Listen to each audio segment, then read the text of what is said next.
Caitlin calling me and telling me she was going to meet up with Thomas Duff for a coffee. They ended up talking for hours, and I remember the report after coffee was that it was, quote, thrilling. And that Thomas was, quote, very handsome. Thomas and Katie started to chat with each other every day on an app called Snapchat. I knew things were getting serious when Caitlin told me they hit a 100-day Snapchat streak, which for those who don't know, this means that you have to message and talk with this person 100 days straight, right? And, I thought, if they can hold a 100-day Snapchat streak, they can already achieve anything. After getting many updates about Katie and Thomas's chats, I was ecstatic when my sister courageously flew to Boston, taking a leap into love, and they decided to officially start dating. Yeah. I remember being a little nervous the first couple times I was able to hang out with Katie and Thomas together. I knew Thomas as a family friend, but since crossing over to the role of Caitlin's partner, there were much more rigorous requirements from my point of view that Thomas would need to meet. Such as, was he making her happy? Did he know how to support my little sister? Could I see them really growing together? And the answer to all those questions, I'm happy to say, was a big, resounding yes.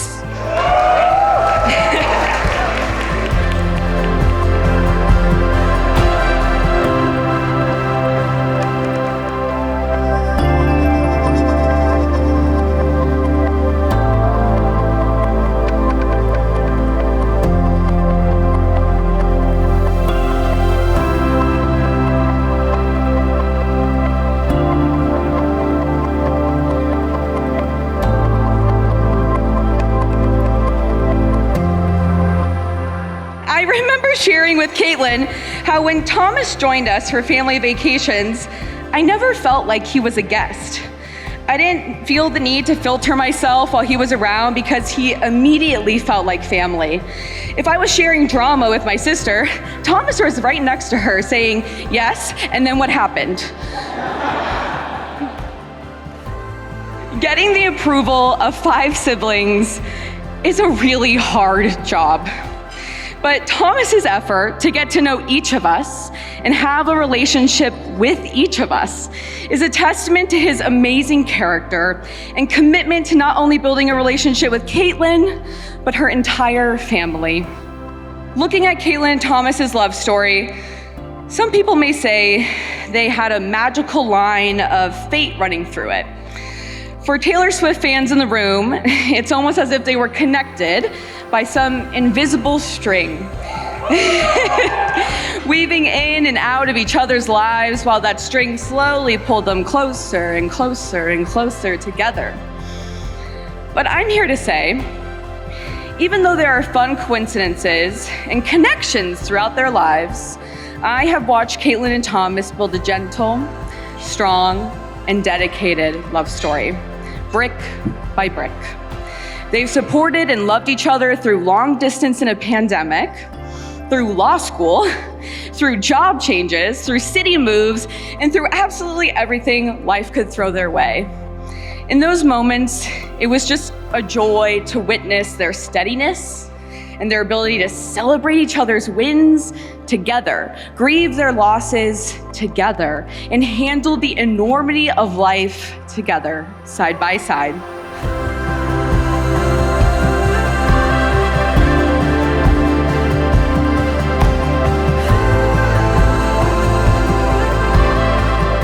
I'd like to end my speech with a quote from one of the Madigan's favorite musicals. You might have heard of it, Wicked. The famous witches, Elphaba and Glinda, sing about their friendship and say, "Because I know you, I have been changed for good." I just love the thought that when you experience a profound love, you can't escape an irreversible, positive change in your whole being and spirit. Caitlin and Thomas, I think that quote is a wonderful reflection of your relationship. Love always changes us for good, and I see that every day in the love you two have built so beautifully in all the ways you raise each other up higher and higher every day.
One of my favorite songs is actually a hymn, and it's called How Can I Keep From Singing?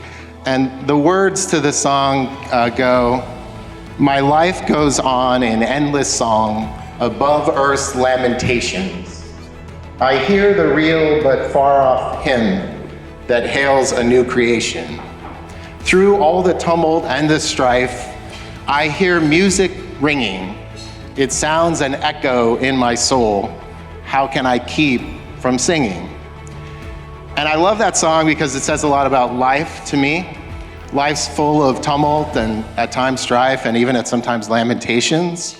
But there are also moments in life when we think we hear a song echoing off distant hills, when we think we see something new being born, when we get a hint of graciousness, or when we glimpse, we think, the way things work together for the good. I say all that to you tonight because during the relationship of Caitlin and Thomas, there have been many, many moments like that for me, moments of inspiration or consolation or grace, where I just was so overwhelmed by wonderment and joy that I couldn't help but sing. Now, Caitlin growing up hated sleepovers. She never liked to be away from home. I mean, at all, even for one night. In fairness to her, this was because she had some legitimate concern that the whole enterprise would collapse if she didn't return quickly. And she wasn't wrong about that. But when Caitlin decided to move to Chicago, Debbie and I thought, okay, well, she's pretty serious about Thomas, even though Thomas wasn't living there yet, but we knew that that was a big, big step for her. And so Caitlin, when I remember that and I think about you now, the life you've built there, the friends that you've made, a career, a new family that you've been welcomed into, I just think about how much you've grown. You're an incredible person where Mom and I are so proud of you. You have many, many accomplishments in your life, and those are great. But the thing that we're most proud of is who you are, who you've always been and who you're becoming and who you are right now. You've always been a source of joy to our family. And you're brave, you're courageous, you're intelligent, you're beautiful, you're loving, you're loyal. There's no dad that's ever loved a daughter more than I love you. When I think about the life that you built and remember you as a little girl and how much you've changed and grown, I say to myself, how can I keep from singing?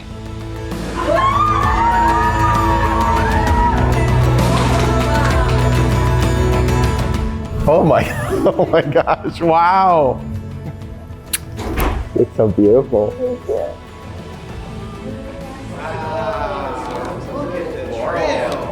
Thomas, we're so amazingly excited that Caitlin has chosen a person like you who's so intelligent and compassionate, who's such a great person, a giving person, who's such an upright person, funny person. We just couldn't be happier. And so today, as we celebrate gaining a son and welcoming a wonderful son into our family, I think about that day that we first saw you as the boyfriend. And I also say to myself, how can I keep from singing? Tonight, when we all are here to celebrate with you, when we look at you and we share your joy today, when we see the way that you've brought everyone into this celebration, made it not just about congratulating yourselves, but about celebrating other people. When we imagine the future that you're gonna have together, you'll have some strife and some tumult living in these times. You may even have some lamentations, hopefully short, but we also can see, and hope you can see, that there's something new being born. There's music ringing from distant hills. You're gonna have a fantastic and a wonderful adventure that is beyond all of your imagination. So I would like everyone to raise a glass to Caitlin and Thomas. And I would like everyone to say that when we think about your future and everything that lies before you and the joy that we feel today, I'm sure everyone will join me in saying, how can I keep from singing? Here's to you.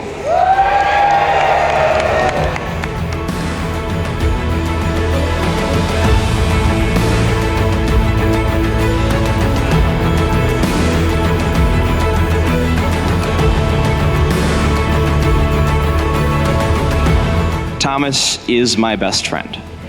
He was also my first friend. Although we have many differences in our personalities and dispositions, he shares my passion for life, and he has always encouraged me to express myself. Whenever I needed help with anything at all growing up, be it assembling a Lego creation, beating a level in a video game, or just learning how to get the hang of a new skill, he was always there for me. When I was a kid, I wanted to be just like Thomas when I grew up. Thomas has a quiet strength about him. He may not always be the first person to chime in, but he is always observing, learning, and determining the best course of action for any given situation. I learned to challenge myself and seek out new experiences based on watching him fearlessly tackle challenges with poise. Doing things like sleepaway summer camp, sports programs, academic activities like Model United Nations, participating in service trips to Appalachia, or even studying abroad in another country. Thomas leads by example, and what an incredible example he has set for his brothers. He is humble and driven. He is kind. He is compassionate. He is intellectually competent. And he embodies the Jesuit values of cura personalis, finding God in all things, and of course, being a man for others. I am so incredibly proud to call him my brother. And I'm so happy that he has found a partner who is as kind and supportive as Caitlin. I love you guys.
Debbie, Michael, Julie, and Kevin, I want to thank you for the gifts you have given us. And if you don't know, I've been involved in the Duff family's life for a few years since he was baby? And Jim has been involved in her life since she was a baby. So there's a whole lot of love going on here. And it's a sacred moment for all of us. And to quote Billy Crystal from Saturday Night Live about 50 years ago, "You look marvelous." Yes. Love is the very essence of our God. It is never selfish. It is not arrogance.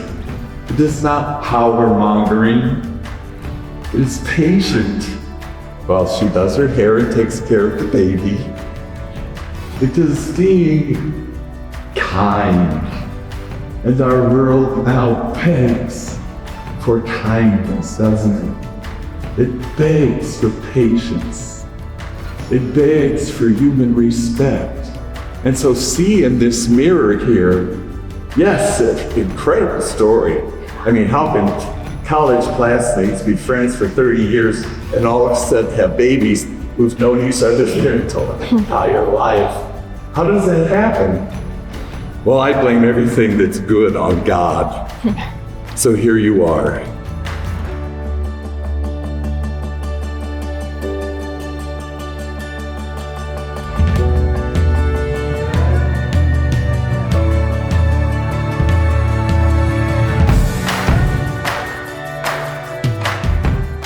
A reading from the Holy Gospel according to John.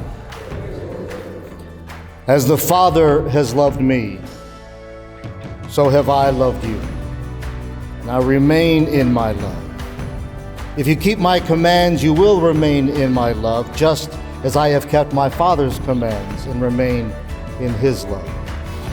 I have told you this so that my joy may be in you and that your joy may be complete. My command is this: love each other as I have loved you. The Gospel of the Lord.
I have always admired my older brother. Thomas has this unique ability to genuinely connect with others. Whenever he talks to you, he never half listens. He makes you feel heard. He recognizes the difference between waiting your turn to speak and actually listening. He is smart, witty, and funny. Everything he says is not only with purpose, but is also important to hear. No wonder he's a lawyer. Thomas and I always like to joke that he falls into that in-between generation, smushing him in between Gen Z and millennial, making him a bit of a hybrid of both. And sometimes he'll pull out a reference to something on TikTok or Twitter or something that makes me go like, whoa, I didn't even realize you had that in your bag. But that's Thomas for you, knowing his conversation partners so well that he can connect with them on any level. Thomas's knack for being able to form relationships with others so easily is something that has rubbed off on me the most. Observing the ways that you have demonstrated your patience, eye for detail, and thoughtfulness has taught me to be more empathetic, curious, and understanding. And I mentioned it in the poem, but Caitlin is truly like a missing puzzle piece. Not only is she the perfect complement to Thomas by emanating his level of compassion and humility, but she also knows how to put up with the Duff family, especially with the incessant Kevin Duff puns. But honestly, watching Thomas and Caitlin interact with each other over the years has been a privilege. It's like how iron sharpens iron. Both make the other a better version of themselves. Seeing the ways that you both show love to one another, not only through your words, but also through your actions, is really amazing to see. And while it is clear that your love is strong now, I know it will only continue to grow. I know that you'll continue to be the amazing individuals you always have been, and I have no doubt that you'll not only be amazing partners to each other, but someday incredible parents too. And I'm so excited to see you both continue to grow, lead, and love as you get older. I love you both so much. So here's to Thomas and Caitlin.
Of all the 4 kids, you've the best knack for law. Your affinity for problem solving leaves us in awe. Up in Milwaukee, you'll soon be a judge's clerk, with new responsibilities that you'll surely not shirk. With tea in the courtroom, any jury is convincible. Your passion and resolve make you almost invincible. And although being a lawyer's sometimes stressful and hard, at least you never got pasta sauce on your social security card. And now, to Caitlin Rose, we turn our attention. We can't deliver this poem without giving you a mention. Your love of sushi and your generous heart have made you perfect for Thomas from the very start. Caitlin, from our time in Laguna, Burbank, and the Cape, our future as sisters began to take shape. But that dinner at Cortino down on State Street made you feel like the sister I'd hope to one day meet. But little did I know there were Snapchats being sent, suggesting Thomas and Caitlin were already more than friends. To Boston, Caitlin went to visit Pia, ? Officially kicking off this romantic story arc. Caitlin, you fit in with the Duffs like a perfect jigsaw. It's an honor to now have you as the newest outlaw. Followed by Duff, it's now Mrs. and Mr. We're so grateful to finally call you our sister.